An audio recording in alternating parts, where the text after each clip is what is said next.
Okay, yesterday I introduced you to the doctrine of dependent origination or paticca samuppada. I told you that Bodhisattva was familiar with the doctrine of dependent origination even before he attained Buddhahood, and how he practiced meditation, taking the factors of paticca samuppada or dependent origination as the object of his vipassana meditation, and how he attained Buddhahood. So today we will study the dependent origination following the formula. So please look at the first page of the handout for chapter 8. So yesterday we read the formula, and so here is the formula again. The avijja paccaya sankhara, sankhara paccaya vijnana, vijnana paccaya nama rupam, nama rupa paccaya salayatana, salayatana paccaya phasso, phassa paccaya vedana, vedana paccaya tanha, tanha paccaya upadana, upadana paccaya bhavo, bhava paccaya jati, jati paccaya jara marana. Yesterday in the manual, the text is jara marana, soka paridiva, and so on. Now here I have jara marana. They mean the same thing, but I prefer this reading, jara marana, and then soka parideva dukkha domana supayasa sambhavanti eva metassa. It should be read eva metassa, not evam etassa. So eva metassa kevalassa dukkha khandhassa samudayo hoti. Now if you look at the numbers, what do you see? After 10, what is the number? It is 12. So that should be 11. And number 12 should be in front of jara maranam. So 11 jati paccaya and 12 jara maranam, and then soka paridiva and so on. And avijja means ignorance, not knowing or not understanding, and it is explained as not knowing the Four Noble Truths in Suttanta, and in Abhidhamma it is explained as not knowing the Four Noble Truths plus not knowing the aggregates in the past, not knowing the aggregates in the future, not knowing the aggregates both in the past and the future, and not knowing the dependent origination. So not knowing these 8 things is explained as avijja. Avijja means not knowing. Vijja means knowledge or knowing, and av means not, and so avijja means not knowing. Sometimes wrong knowing is also called not knowing.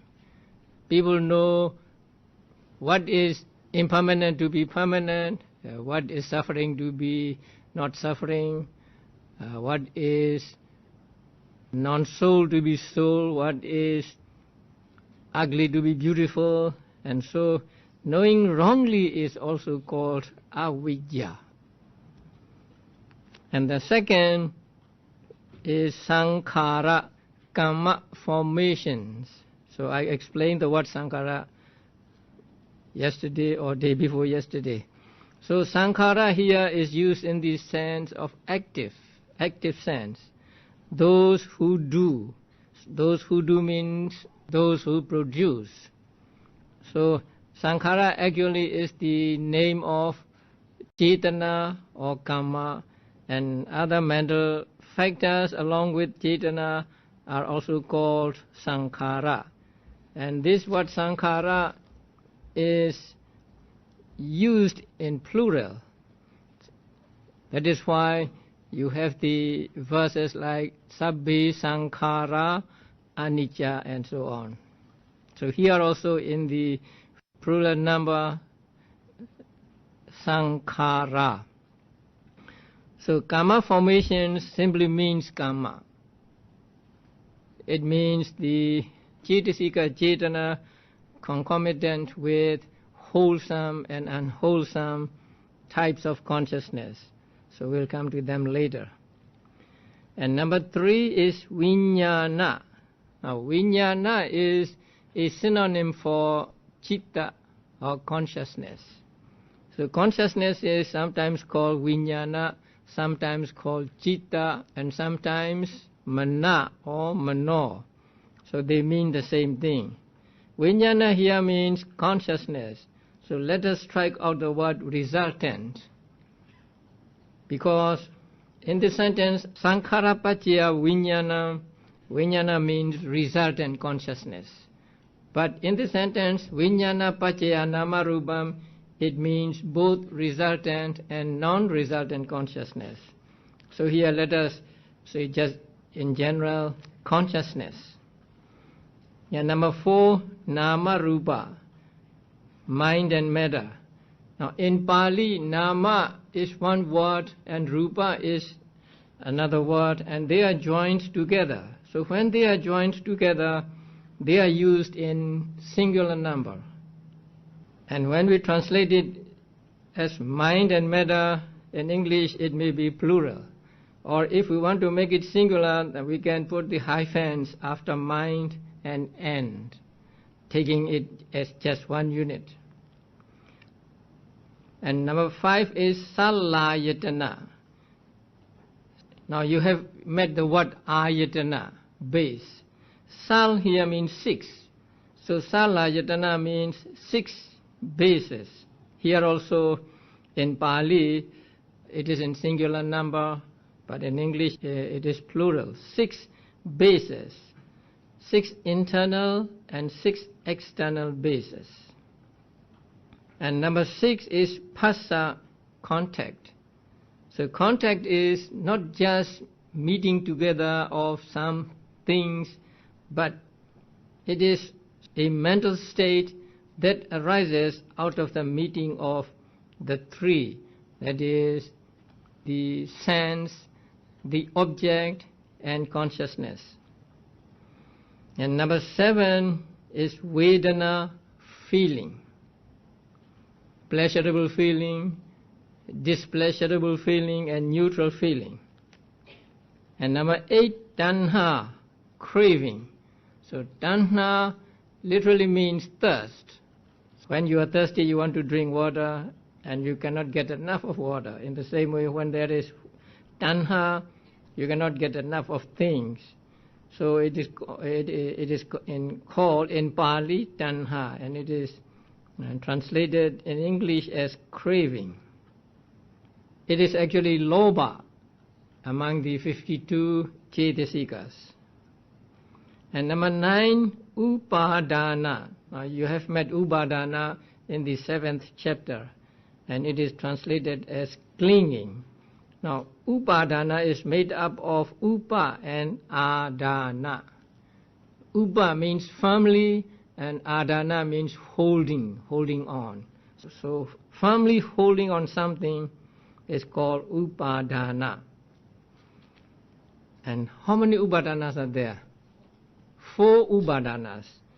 But according to ultimate reality, there are only 2 Cetasikas. The first one is Lobha, and the other one is Ditthi, or attachment, and the other one is wrong view. So these 2 are called Upadana, clinging. They are called Upadana because they hold on to the object firmly, and once they hold on to the object, they will never let go. And then number 10 is Bhava. and it is translated as becoming. And there are two kinds of bhavas. The first is kama bhava, and the second, in Pali, it is upapatti bhava. So here translated as karma process and rebirth process.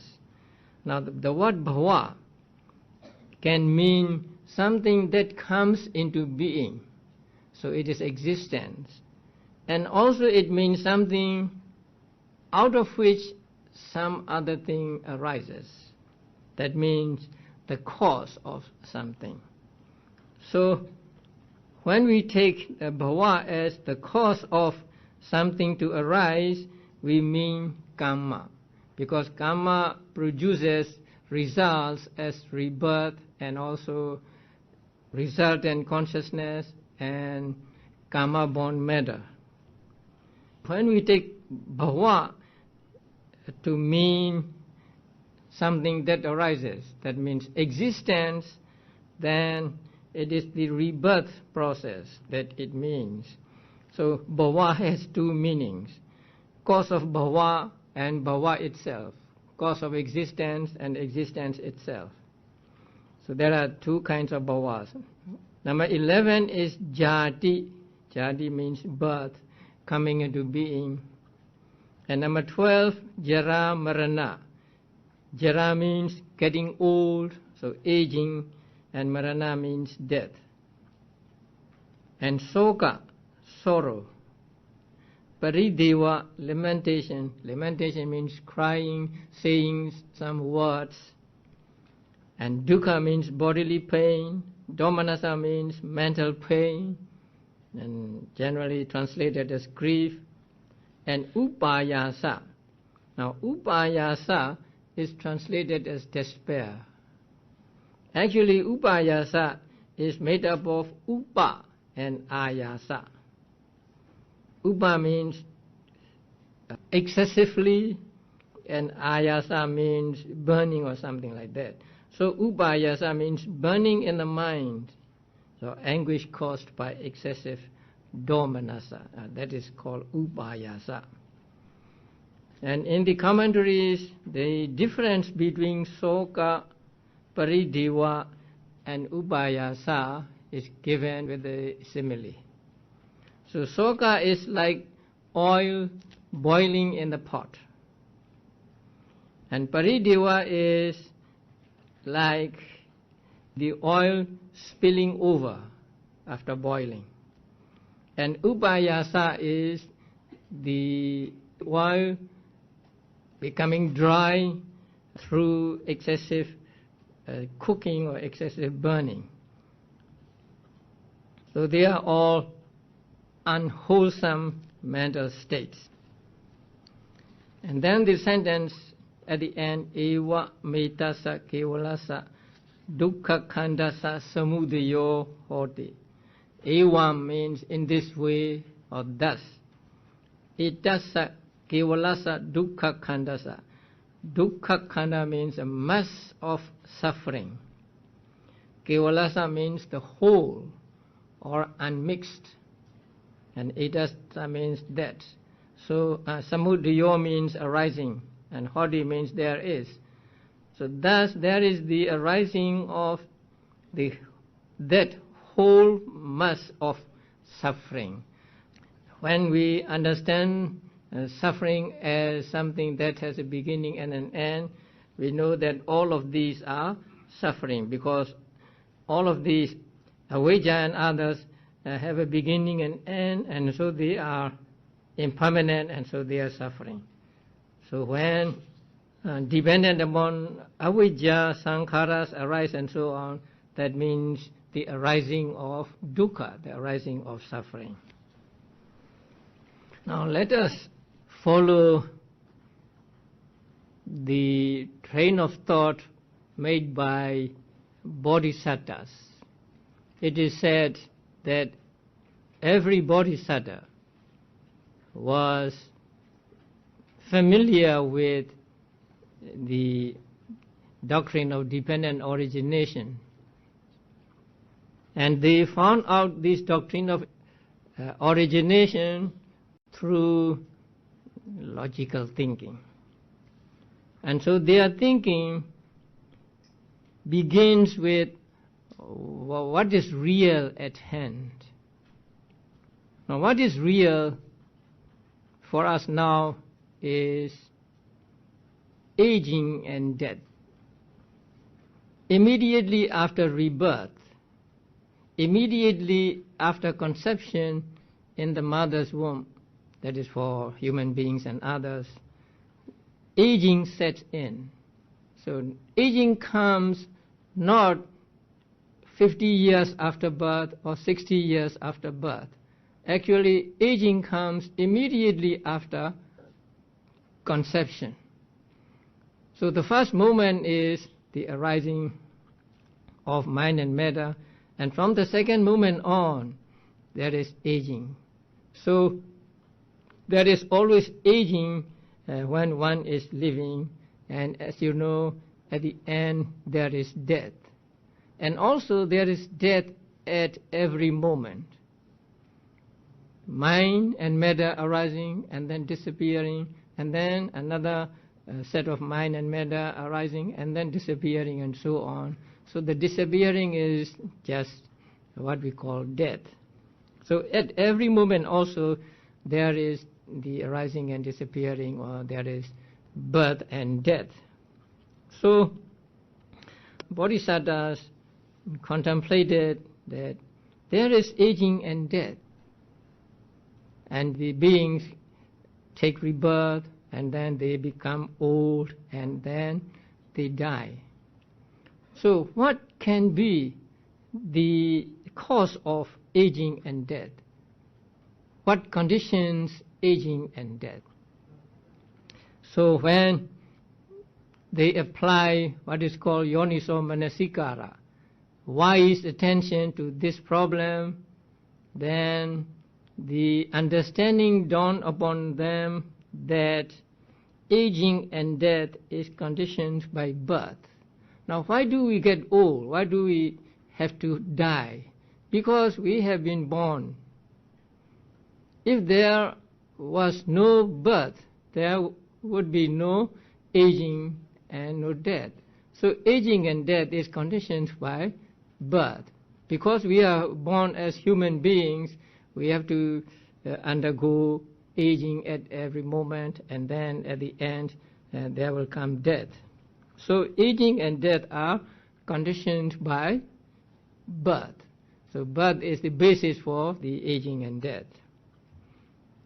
Then Bodhisattvas again try to find out what conditions birth. And you can see from this list that it is bhava, becoming, or karma process that conditions the birth. Now when we try to find the cause of birth or rebirth, we cannot look for the cause in this life, because birth means the beginning of this life. So if we want to know the cause of rebirth, we have to go beyond this life. We have to go back to past lives. And so Bodhisattvas found that it was karma, or karma process, that conditions rebirth, or that produces rebirth. And karma process simply means karma. Because beings did good karma or bad karma in their previous lives, as the result of their karma, they are reborn in blissful states or woeful states, depending on the quality of their karma. So birth is the outcome or product of the wholesome or unwholesome karma. Then they went back further. What conditions karma process? Why do people do karma? Why do people do kusala and akusala, wholesome and unwholesome acts? Because they have clinging. They are firmly attached to this thing and that thing. They are firmly attached to the blissful realms, they are firmly attached to gaining a happy rebirth and so on. So when they want to gain a happy rebirth, they may do something.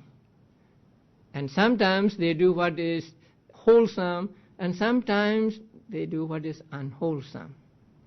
So whether they do wholesome or unwholesome act, they acquire what is called karma. Once karma is acquired, karma has the potential to give results, and so there is the result as rebirth. So the karma process is conditioned by clinging. If there is no clinging, there will be no acting. There will be no doing something that is wholesome or unwholesome. For example, we have heard that the life as celestial beings is much better than life as human beings. Now, celestial beings do not have so much suffering as we have, although they are not totally free from suffering. But it is much better to be reborn as a celestial being than to be reborn as a human being. So suppose we want to be reborn in the celestial world.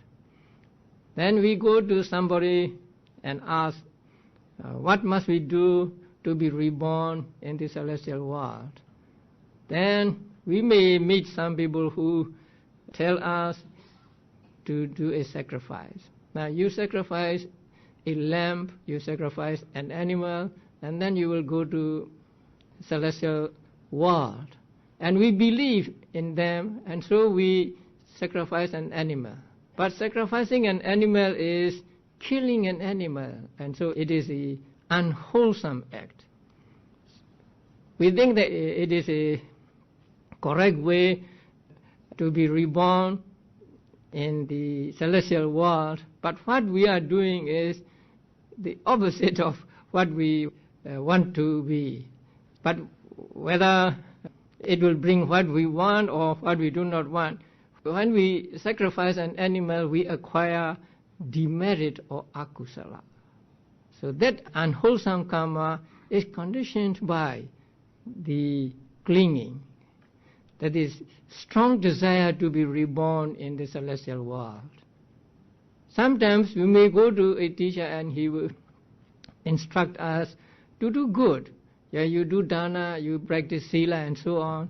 And so we do dana and sila and we will be reborn in the celestial world. So when we do dana, when we do sila, we acquire wholesome act. This wholesome act or wholesome karma will enable us to be reborn in the celestial world.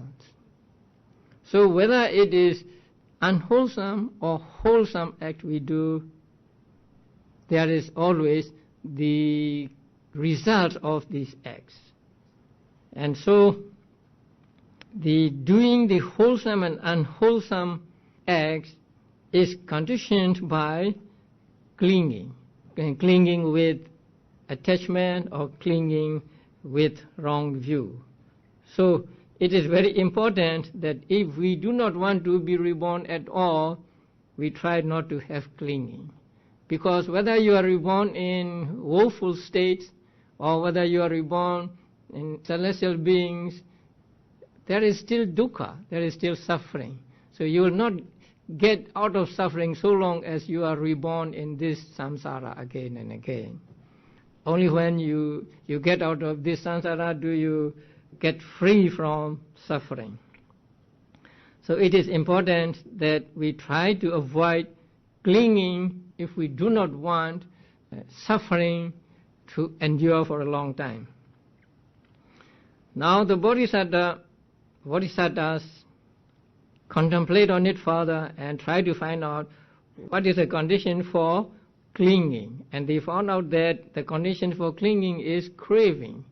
Now, craving is not so strong attachment or greed and clinging is strong attachment. There are two kinds of clinging, the attachment and wrong view. Wrong view is always strong. So the attachment which is not so strong is called here craving. And when it has become strong so that it cannot let go of the object, then it becomes clinging. So clinging is conditioned by craving, or strong attachment is conditioned by not so strong attachment. Because there is a not so strong attachment, there is strong attachment. Then what is the condition of the cause of craving? And they found out that because there is feeling, there is craving. There are three kinds of feelings: pleasant feeling, unpleasant feeling, and neutral feeling. So when there is a pleasant feeling, you are attached to it. You like it. When there is an unpleasant feeling, can attachment arise or not? Attachment will arise. Because when there is an unpleasant feeling, you crave for the disappearance of that unpleasant feeling. If you have meditated and experienced pain, you know that when there is pain, the first thing you want is for it to go away. So there is a craving for its disappearing, and at the same time a craving for the pleasant feeling. So even when there is unpleasant feeling, there can be craving. And then there is a neutral feeling. The neutral feeling is so peaceful that it is also an object of craving. So when there is feeling, there is craving. So craving is conditioned by feeling. So feeling means experience of the object. So whenever we experience an object, we have this feeling as pleasant or unpleasant or neutral. So whether the feeling is pleasant or unpleasant or neutral, there can always be craving. When it is pleasant, we like it, we want to hold on to it. When it is unpleasant, we want it to go away, and we want the pleasant feeling to arise. And when it is neutral feeling also, we like it because it is so peaceful. Then why is there feeling? And the Bodhisattvas found out that because there is contact, there is feeling. Now here contact means not just coming together or meeting together, but something that arises out of the meeting together. So that is what we call phassa, or contact. When there is contact, there is always that feeling. Suppose you see something, let's say something beautiful. So there are the eyes, and there is the object that is seen, and then there is the seeing consciousness. So when these three arise, contact also arises. So the contact is the outcome of the coming together of these three. So when there is contact, when there is connection between these three, there is the feeling. So feeling invariably arises when there is contact. So we cannot avoid feeling if there is contact. So feeling is conditioned by contact. And why is there contact? Because there are 6 internal bases and 6 external bases. That means because there is the eye and there is the object to see, there is contact. The object to see comes into the avenue of the eyes, and then they meet together, and seeing consciousness also arises, and then contact also arises. So contact arises because there are the senses and there are the objects. So contact is conditioned by 6 internal bases and 6 external bases. And then Bodhisattvas wanted to find out what condition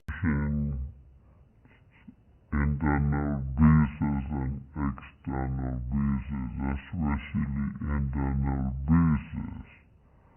And they found out that it is mind and matter. So mind and matter are the conditions of the basis.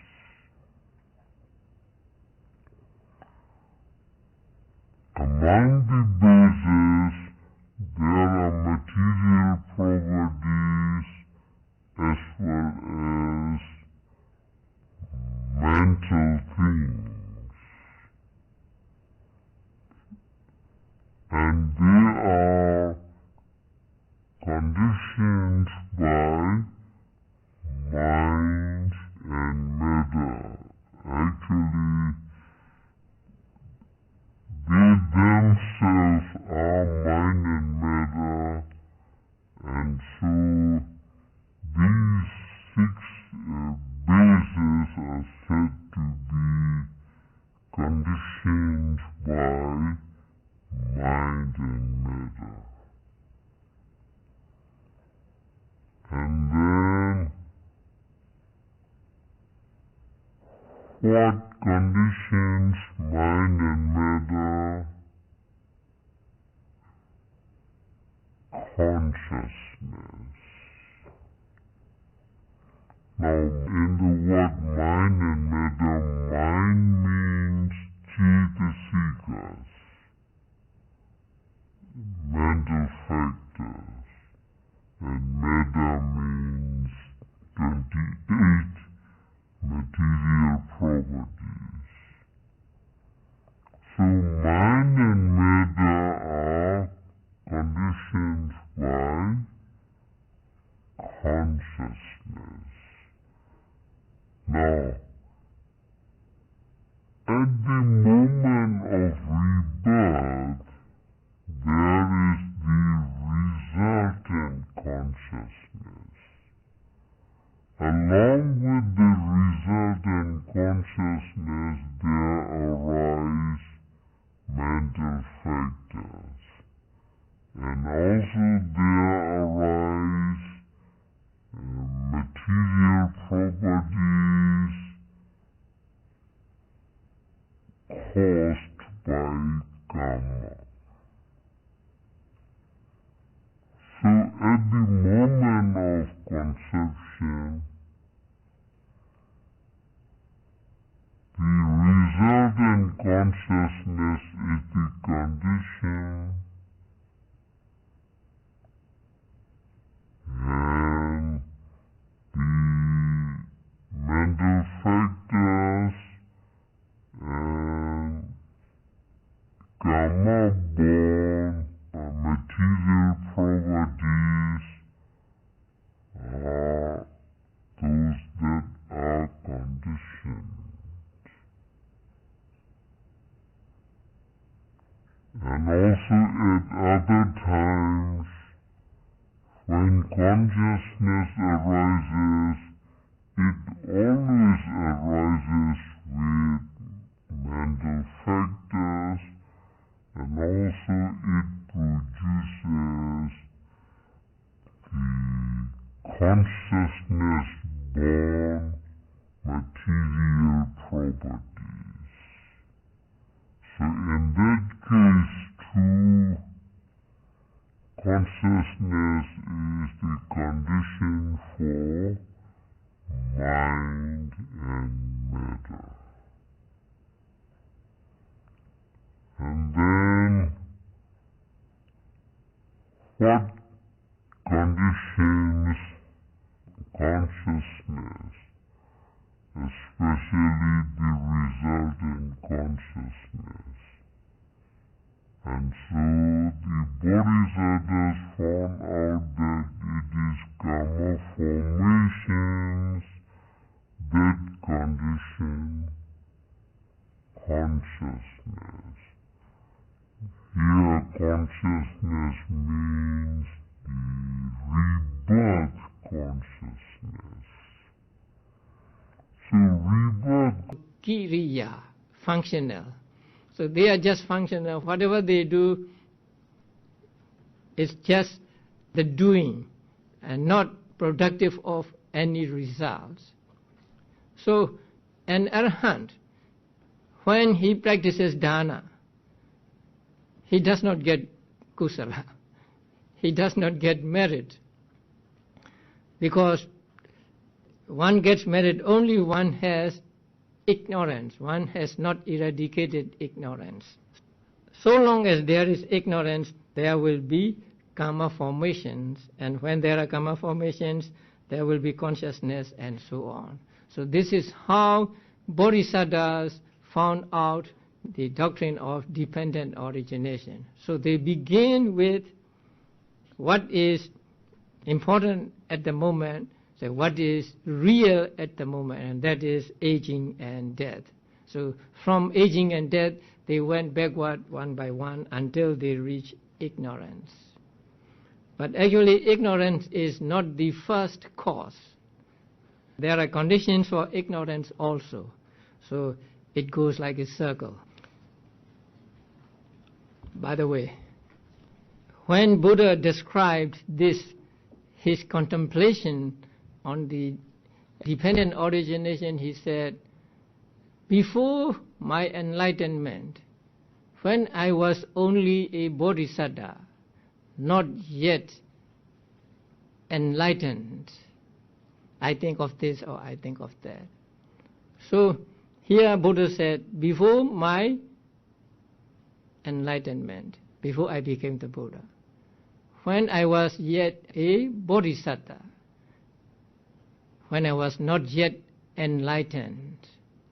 So in Theravada teachings, a bodhisattva is not an enlightened person.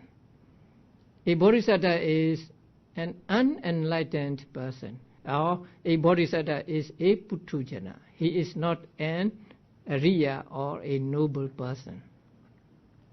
Although bodhisattva is highly regarded in Theravada Buddhism, bodhisattva is just like us, a putujana.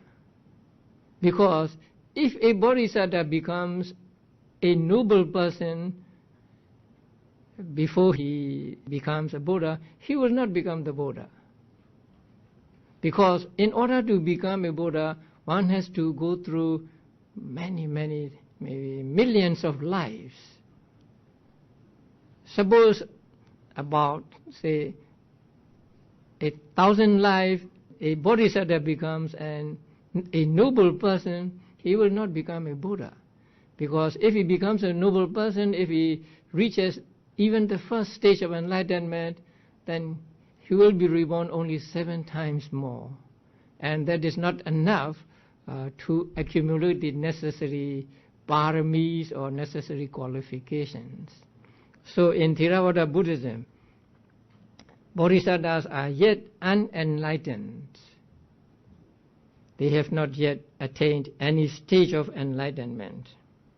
So even when Buddha was a bodhisattva before his enlightenment, he was familiar with the teaching of the dependent origination, and when he practiced meditation to reach Buddhahood, he took these factors of dependent origination one by one and practiced vipassana meditation on it. So he practiced vipassana meditation for millions and millions of times, and when his vipassana meditation becomes mature, then he gained enlightenment. So he gained the 4 stages of enlightenment one by one in rapid succession. Bodhisattvas came to know that this aging and death is conditioned by birth, and birth is conditioned by karma process, and so on and so on. Okay, now we will go into more details. So next page. Avijja paccaya sankhara. Because there is ignorance as condition, karma formations arise. Now, the word avijja paccaya is a combination of two words, avijja and paccaya. So paccaya is condition. So condition means something that supports some other thing, and also paccaya, it can mean something that produces some other thing. The two words are joined together, and then it is said avijja paccaya. So that means because avijja as condition. So this is the literal translation. So because there is ignorance as condition, sankhara, karma formations arise. The usual translation is like in the manual, dependent on ignorance, karma formations arise. That's okay. So, but I want to be literal here. So I made this translation as because there is ignorance as condition, karma formations arise. Now we must understand what is ignorance and what are karma formations. And ignorance or moha is here explained as moha concomitant with 12 akusala chittas. So now you have to use your knowledge of the previous chapters to really understand the dependent origination. So please send your mind back to the previous chapters now. So there are 12 akusala chittas. And all 12 akusala chittas are accompanied by moha or avijja. So here avijja means moha arising together with all 12 unwholesome types of consciousness. That moha we call avijja here. And what are the sankharas? Formations of merit, formations of demerit, and formations of imperturbable. These are the words used in the text themselves. Formation of merit, formation of kusala. Here the word sankhara means karma or cetana, volition. So formation of merit means cetana that is concomitant with wholesome types of consciousness. Now there are 8 karma vajra kusala citas. Sensuous sphere, karma vajra and kusala wholesome, and 5 rupa vajra kusala citas. So you have to go back. You remember the chart? Okay, you can visualize the chart and you can point out the 8 karma vajra kusalas and 5 rupa vajra kusala citas. So you have the chart there? Yes. So this first column is unwholesome types of consciousness. There are 12. So moha, concomitant with each one of them, is called avijja here. Now sankharas. Now sankhara is cetana, and here formations of merit means cetana concomitant with kusala cetas. So 8 karma vajra kusala means these 8. And 5 rupa vajra kusala cetas, this one. So cetana concomitant with these is called formation of merit. And formations of demerit, cetana in 12 akusala cetas. Again, these akusala cetas. So cetana accompanying these 12 is called formations of demerit. And then formations of imperturbable, formations of unshakable. So the arupa vajra kusala are called imperturbable or unshakable. So that means 4 cetana in 4 arupa vajra kusala cetas. So avijja is moha in the 12 akusala cetas, and formations of merit is cetana in these 8 kama vajra kusala cetas and 5 rupa vajra kusala cetas. And formations of demerit means cetana concomitant with these 12 chetas. And formations of perturbable means cetana concomitant with these 4 arupa vajra kusala chetas. So when there is avijja or moha, then there is the formations or cetana or karma, and the karma is here divided into 3, as of merit, as of demerit, and as of imperturbable. Actually, the formation of imperturbable is also merit, but here it is treated separately.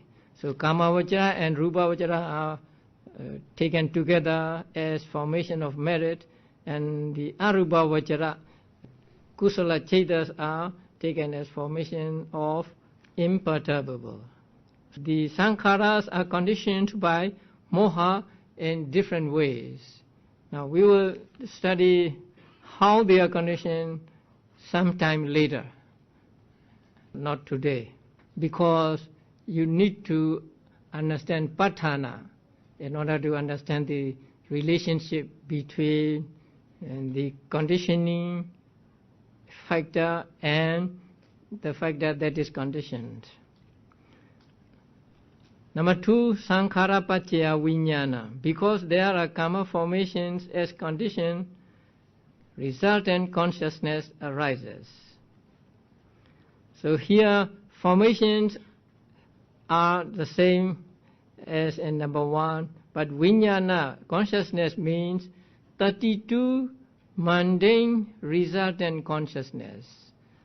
Now, resultant consciousness, so these are resultant consciousness, and this, and then the middle one, here also middle, and then this one. But in the Paticca Samuppada, we are not concerned with the Lokuttara, so we take only the mundane up to here, from here to here.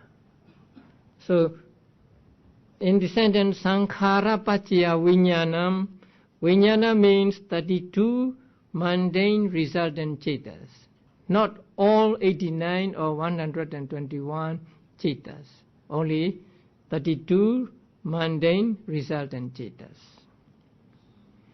Now number 3, vijnana paccaya nama rupam. Because there is consciousness as condition, nama, rupa, and nama rupa arise. Now here, vijnana is different from vijnana in number 2. So in number 2, vijnana is 32 mundane resultant consciousness.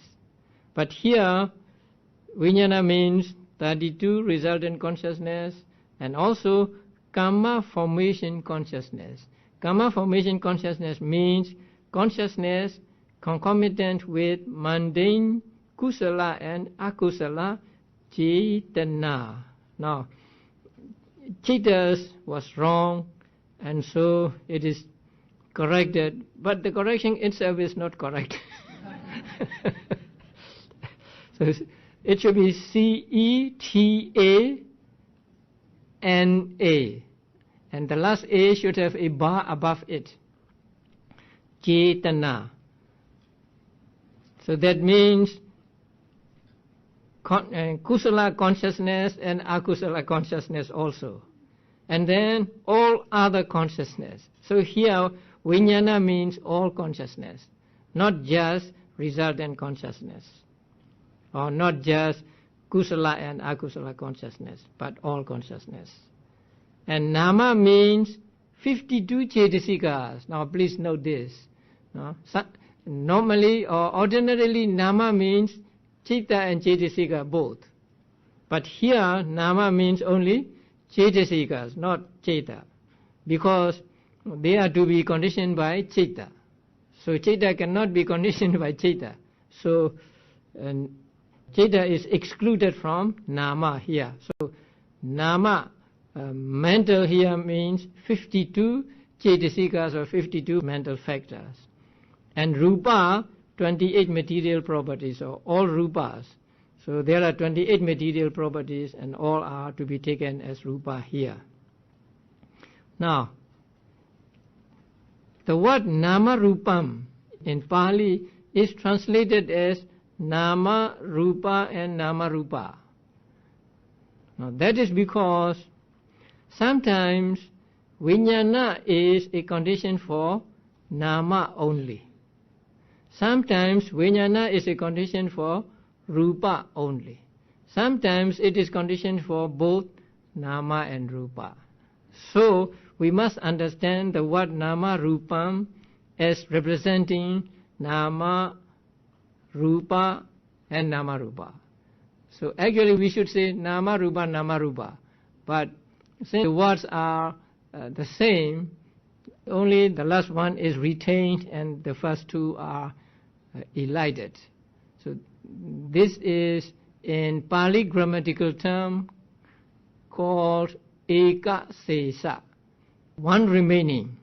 So we retain only one and elide the others. In Pali, there are such words. Suppose there is a word Pitaro. Pitaro literally means fathers. But actually Pitaro means father and mother. So the word mother is elided and the father is retained. That is called Eka Sesa, one remaining. So here also, instead of saying Nama Rupa, it is just said Nama Rupa. But we must understand that it means sometimes Nama, sometimes Rupa, and sometimes both Nama and Rupa. Now, there are beings who have mind only. And there are beings who have matter only. And there are beings who have both mind and matter. What do we have? Both mind and matter. But there are Brahmas who have only mind, who have only consciousness and mental factors and no physical body. So for them, it should be just Nama and not Rupa. It can be just Nama, not Rupa. So Vijnana, the consciousness is a condition for Cetasikas, for those beings who are without physical body, then it is Nama. And then there are beings who are without mind, who are like statues. It is said that as a result of the fifth jhana, developed specially, and beings are reborn as Brahmas without mind. So mindless beings. They are called non-percipient beings. We just call them mindless beings. So for them, there is no Nama. So Vijnana is a condition for them only for Rupa and no Nama. Regarding them, we must understand that Vijnana is a condition for Rupa. But for beings like us, Vijnana is a condition for both Nama and Rupa. So the word Nama Rupa is to be understood as meaning Nama Rupa and Nama Rupa. Now, next sentence, Nama Rupa Paccaya Salayatanam. Because there are Nama Rupa and Nama Rupa as condition, the sixth base and sixfold base arise. Now, again, the word Salayatana is Ekasesa, one remaining. Sixth and sixth, these two words are joined together and sixth is elided. So we have only Salayatana, Salayatana. Now the sixth base is mind base, and the other bases are physical bases. So for those who are reborn as physical bodiless Brahmas, then the sixth base is the one conditioned, and for those who are born with both mind and matter, sixfold base is conditioned by nama and rupa. So here both words should be understood in this way. Nama rupa means nama, rupa and nama rupa, and salajatana, 6 bases means 6th base and 6 bases. And here nama means 52 chaitasicas and rupa means 4 primaries, that means 4 essential elements, element of earth, water, fire and air, and 6 base matters. 6 base matters means eye sensitivity, ear sensitivity, nose, tongue, body and heart. And jivita is life faculty of matter and ahara, nutriment. So rupa means these. And the 6 bases are eye base, that means the sensitivities in the eye, ear base, nose base, tongue base, body base, and mind base. So mind base means all 89 types of consciousness. Number 5, salayatana paccaya phasso. Because there are 6th base and 6-fold bases, as condition, contact arises. Now what is phassa here? Eye contact, ear contact, nose, tongue, body and mind contact. That means when you see something, there is the object that is seen, and there are the eyes, that is the base of seeing, and there is seeing consciousness. And along with these 3, there arises what is called contact. So that contact is called eye contact. When you hear something also, there arises contact, and that contact is called ear contact. When you smell something, then the contact is called nose contact. And when you taste something, then it is tongue contact. And when you touch something, that's body contact. And when you think in your mind, and it is mind contact. So there are 6 kinds of contacts: eye contact, ear, nose, tongue, body and mind contact. Eye contact actually is phassa concomitant with 2 chakku vijnana cetas. Now chakku vijnana cetas means seeing consciousnesses. This is one seeing consciousness and this is another seeing consciousness. So these 2. So the phassa or contact arising together with these 2 are called eye contact. And contact arising with these 2 types of ear consciousness is called ear contact, and so on until this. They are body consciousness. And then mind contact means phassa concomitant with 22 mundane result cetas. Altogether there are 32 mundane result cetas. But we subtract these 10 from the 32, and so we get 22. So phassa concomitant with these 22 mundane resultant cetas is called mind contact.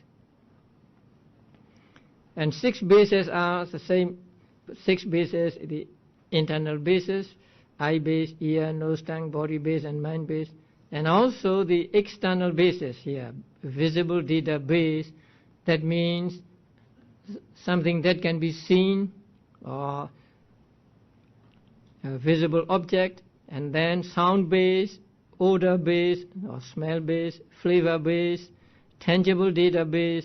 Now tangible data base means the combination of 3 primary elements, that is element of earth, fire and air. And then Dhamma base. So you know what Dhamma base is. If you don't remember, you go back to the 7th chapter. And then number 6, phassa paccaya vedana. Because there is contact as condition, feeling arises. So vedana means feeling, born of eye contact and so on. So there is eye contact, and when there is eye contact, there arises feeling, and that feeling is called feeling born of eye contact. So feeling born of eye contact, ear contact, and so on. They are feeling concomitant with 32 resultant chetas. So they are to be taken. Vedana paccaya tanha. Because there is feeling as condition, craving arises. So Vedana here, resultant Sukha Vedana. Sukha means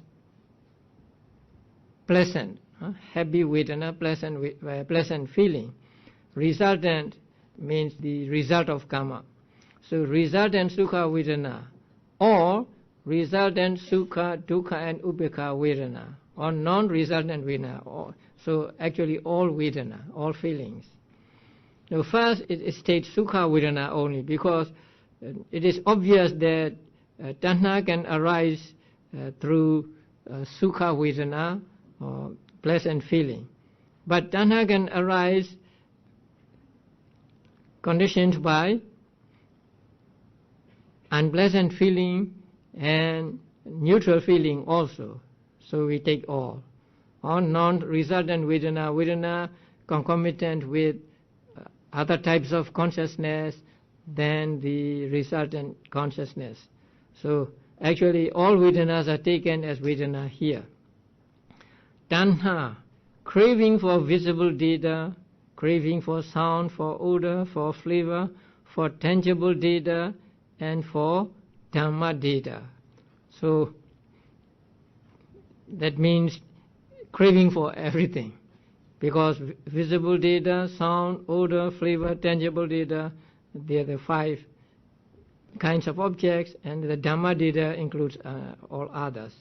So Tanha is just craving for the objects that are mind and matter. Tanha paccaya upadhanam. Because there is craving as condition, clinging arises. Now you know there are 4 clingings, right? Sense desire clinging, false view clinging, rite and ritual clinging, that means clinging to rites and rituals as a correct way to emancipation, and self-clinging, that means clinging to the view of self, or the view of self itself, which is clinging. So in reality, there are only 2 mental factors that are called clinging, and they are lobha, attachment, and ditthi, wrong view. Now the first one, sense desire clinging, is the same as lobha, and the other 3 are the same as ditthi. Tanha is to be taken as the 7th sentence. And then upadana paccaya bhavo. Because there is clinging as condition, becoming arises. Upadana are the same as in number 8, but bhava here is of 2 kinds. The first one is kama bhava, and the second one is upapatti bhava. Kama bhava means chetana and covetousness, etc., concomitant with it. Mostly, when we say kama, we just mention chetana only. But actually, in the books, in the text, as well as in the commentaries, covetousness and others are also called kama. So here, kama bhava means kama, and the kama here represents chetana and covetousness and others concomitant with it. And the next one is upapatti bhava, existence, rebirth existence, something like that. So upapatti bhava represents resultant aggregates. Resultant aggregates mean resultant mental aggregates, and rupa born of karma. That means rupa produced by karma.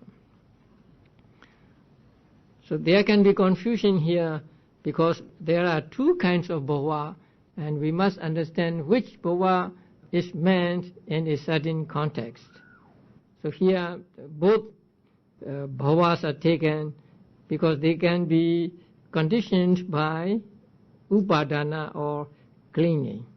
So kama bhava and upapati bhava.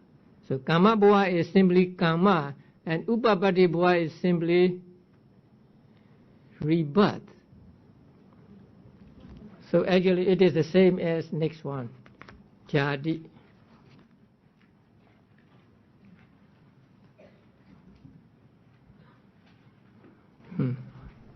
Okay, we'll have a break.